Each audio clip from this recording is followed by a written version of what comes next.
Hey guys, Joshua with Josh and Hunter's Adventures, and welcome back to the channel. Today's video, we're talking about line. There are so many choices out on the market today that it can get really confusing. You've probably heard of monofilament, fluorocarbon, braid, copolymer. You're probably thinking, when do I use each one of those? Well, I'm going to break each one of them down and we're going to talk about it. That way you can decide when you need to use each one of them. Let's get right into it. Okay, so let's start out with monofilament. Monofilament is a line that all companies pretty much make. Anything from Bass Pro to Trilene to Strand to you name it, they've got it. And one good thing about that is it's readily available pretty much anywhere from Walmart to a tackle store. So you can really go get it anywhere. That's one of the really good things about it. So monofilament line is a single strand material. One of the things about it is it floats. We're going to get into what techniques that are really good for monofilament, but monofilament is really good for beginners. It's very abrasion resistant, so if you're coming across rocks or brush or trees or docks or things like that, it's not going to nick as bad. You always want to check your line for nicks and stuff like that because it'll make it weak and you'll break off. But there are so many choices out there. There's a wide range of colors. From clear to green, to match the watercolor. Lots of different pound tests from 2 all the way up till, you can imagine how high that it goes. And monofilament is cheap. I mean, that's one of the things about it is it's not very expensive. I mean, you can go and buy like a spool of Berkeley Trilene this for like $7 or $8. This is 1,500 yards of 10-pound test. Great line. You can buy the Strand, the Trilene. All those are, just tried and true, been around for years, and they're just great line. So let's talk just a little bit about the monofilament, when we're going to use it and what applications. Like I said, monofilament will float. It will float on top of the water. So one of the great techniques that you can use for monofilament is top water.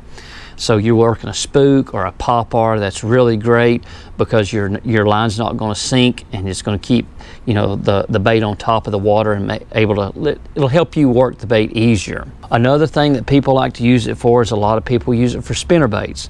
A lot of people use it for chatter baits, things like that. Even Texas rigs. Texas rigs are still good because it's an abrasion resistance. It's not super sensitive, but you can still feel the bites. It's nothing like what we're going to get into with like braid and fluorocarbon and things like that. One of the great things about monofilament is that it has super strong knot strength, which makes it really good for beginners, like I said, or seasoned anglers. I use this all the time for topwater, like I said, spinner baits. And that's another thing that I want to talk about is monofilament will stretch. So that will allow you to use it for this topwater, spinner baits, chatter baits, things that where the line stretches when the fish eats it, you are not able to jerk it out of their mouth. It allows the fish to take it and you won't jerk it away from them before they get it all the way in their mouth. So that's something to consider for monofilament. Now, out of the 3 choices of braid, fluorocarbon, or the monofilament, this one is probably going to be visible in the water. It's not going to be invisible to the water, say as like fluorocarbon, which we'll get into here in a minute. But that's something to take into consideration as your line size, is that it is going to be visible in the water. So really, monofilament is a great all-around line. I mean, you can't go wrong. If this is your only choice that you're going to pick, monofilament is a great option to go with. Okay, so let's talk about braided line. Braided line, there's a lot of different options for that. I mean, anything from 8-pound test way up to 65-pound test and so on. A lot of different companies make it. Power Pro, Daiwa, Sunline, Seaguar, Bass Pro, all of them make it. It's a very popular line. There's a lot of different choices out there. It comes in a lot of different colors. So there's 2 different ways that you can fish this braid, and we're going to go over each one of them here. The first one you can see here, I've got this bright chartreuse and this Daiwa here, this yellowish greenish color line that I will run on my spinning reels, and I'll attach a fluorocarbon leader to it. So that's a really great option for spinning reels. Now, our second way that we fish it is, say, like this Power Pro. You can see this line is like a greenish color. We will run this on a bait caster for flipping, frog fishing, things like that. Like I said, we're going to use a heavier pound. You can see this is 50-pound test. for our frog flipping and things like that. Now, one of the great things about braid is it's super strong. So they take these strands and it's woven together, and that's what makes the braid so strong. There is no stretch in braid at all. You can put a lot of braid on a spinning reel or a lot of, 50-pound test braid on a bait caster, and you're able just to cast a lot farther, give you a lot farther casting distance. Now, for a beginner, it can be a little tricky with the braid, because if you have a backlash with braid, you might as well just cut it out, because you're not getting it to come out. Usually it's pretty bad. Now, let's talk a little bit about the visibility part of it. Now, that is something that you're probably looking at with this chartreuse. That is one of the reasons why when we run this bright line on our spinning reels, that we always run a fluorocarbon leader. Like say on this right here, where you're flipping, you might be flipping in grass or brush or fishing on a frog, where it's not really going to make that much of a difference. Braid is visible in water, so it's not completely invisible, so you need to take that into consideration. Now, braid comes in a lot of different choices of color. You can get in anything from white to green to blue, yellow, the forest green, like the darker color. So it's a very good option. You got a lot of different choices there for color wise. So we talked a minute ago about attaching braid to a fluorocarbon leader. So I want to talk just a little bit about that. The way that you're going to connect that is, and I'll leave a link right up here to the video, that way you guys will be able to see it, is an Albright knot, and that's how you're going to attach it on your spinning reels. For a, say, bait caster, when you're flipping, in grass or brush, something thicker, that's not going to be necessary, because you're already going to be in that thick stuff, or throwing a frog, something like that. You're just not going to really need that camouflage of the fluorocarbon. One thing is braid is not a very abrasion resistant line when it comes to like rocks. So that's something to keep in mind if you're going to throw this. I've heard a lot of people say they use it like for a Carolina rig or something like that, and then attach a leader.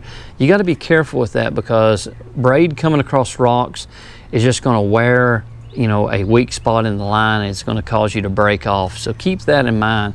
Is if you're rubbing up against trees and rocks all the time, you're going to want to check your line just a little bit more when you're using braid.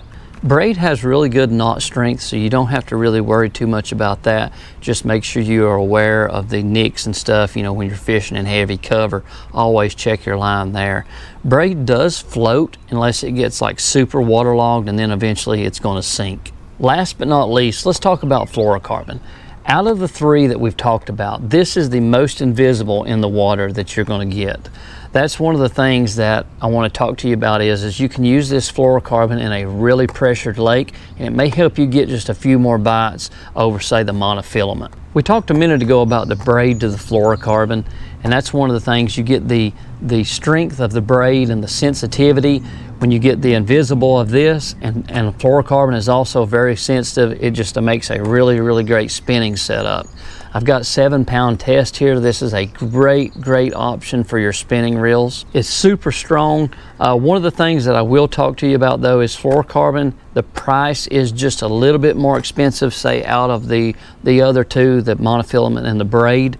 Fluorocarbon is just a little bit expensive. It's like 25 bucks for this 7-pound 200-yard spool.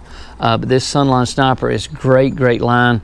All these are, all the ones that I use are great lines, but this is probably my favorite out of all of them.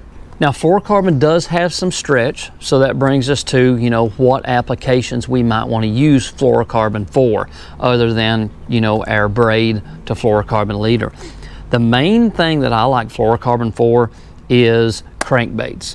It works really well for crankbaits. When that fish goes to eat that crankbait, you don't jerk it away from it. This has a lot of stretch in it, which also makes it really good for, say, jerk baits. A lot of people run like this 7-pound, in the late winter, early spring. You get that invisible in the water. You don't see it. You got that stretch. It'll help you keep those fish hooked. And chatterbaits are really good. A lot of people will throw it on their spinner baits even, but they're going to go up in size depending on the technique. Now, fluorocarbon will sink. That is one thing about it. It does not float like braid or the monofilament. So do not use this for your topwater walking baits or your poppers. although it is a great option for using it on a buzz bait. Okay, so let's talk about the abrasion resistance of fluorocarbon. That's something that you're going to have to take into consideration with this line is if you're throwing it on a crankbait down in the rocks, you're going to have to check your line pretty frequently, because this is going to get nicked up a lot, and if you do get a nick in fluorocarbon, it gets extremely weak. So keep that in mind when you're choosing which line to throw. One tip with fluorocarbon that I would give you is always wet your line when you're tying your knot. So when you go to cinch it down, don't just cinch it down, wet your knot. That way it doesn't burn the line, because it will make it weak and you will break off. Okay guys, there you have it. That is about the breakdown of all the different line and, you know, the techniques that I use it for. I hope that I was able to explain it to you guys. I know the video is probably a little bit long, but it just takes a little bit of time to, you know, to go over a few things. If you have any questions, though, go down in the comments, leave me a question. I'll be glad to answer it the best that I can. If you enjoyed this video, leave me a thumbs up. And if you're new here, hit that subscribe button and turn on that notification bell. That way you know when we put out videos. Till next time, this is Josh with Josh and Hunter's Adventures. Thanks for watching.